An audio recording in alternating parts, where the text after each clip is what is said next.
এটা খবর দেই, এটা মনোযোগ দিয়ে শুনুন।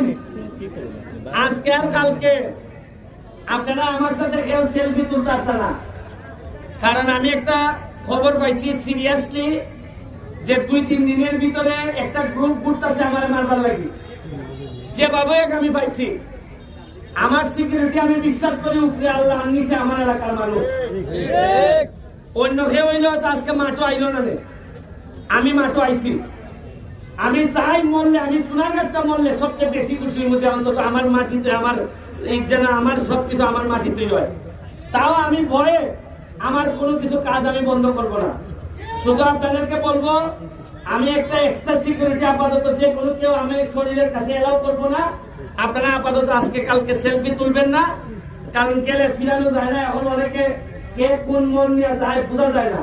সবাই তো মনে হয় আমার সোনাঘাট মাধবপুরে, কিন্তু দেখা গেল